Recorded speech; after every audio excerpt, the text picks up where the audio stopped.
সামাজিক সুরক্ষা কর্মসূচি। 2016-17 অর্থ বছরের বাজেট বক্তৃতায় প্রথমবারের মতো উঠে আসে বেসরকারি খাতের পেনশন ব্যবস্থার কথা।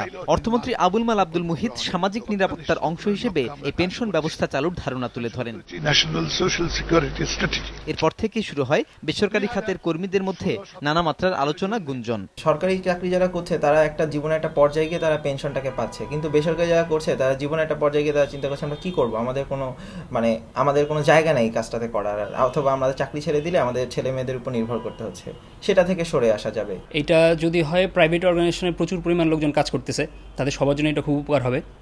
তবে ইম্পর্টেন্ট জিনিস সেটা হচ্ছে যে এইটার প্রসেসিংটা যেন খুব ভালো হয়। বীমা উন্নয়ন ও নিয়ন্ত্রণ কর্তৃপক্ষ জানায়, Bangladesh insurance and private pension market development project নামের একটি প্রকল্প চালুর অপেক্ষায় আছে।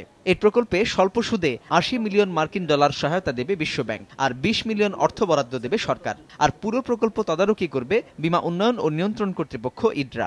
দুটো কোম্পানির মাধ্যমে এটা করা হবে। এটা প্রপোজড, একটা হচ্ছে প্রাইভেট রেকর্ড কিপিং কোম্পানি, আর একটা হচ্ছে প্রাইভেট পেনশন সেভিং কোম্পানি। এবং এটা আর একটা বৈশিষ্ট্য হচ্ছে এই যে প্রাইভেট পেনশনটা, এর মধ্যে দরিদ্র জনগোষ্ঠীকেও আনা হবে, এবং সেই দরিদ্র জনগোষ্ঠীর যে প্রিমিয়াম সেটা সাবসিডাইজ।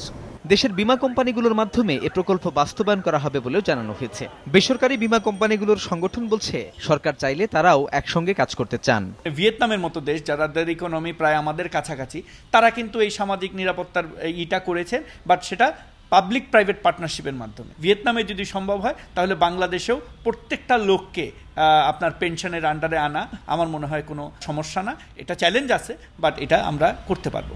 ইডরা জানিয়েছে, এবছরের শেষ নাগাদ অথবা আগামী বছরের শুরুর দিকে আলোর মুখ দেখবে এই কার্যক্রম। সাজিদ রাজু, সময় সংবাদ, ঢাকা।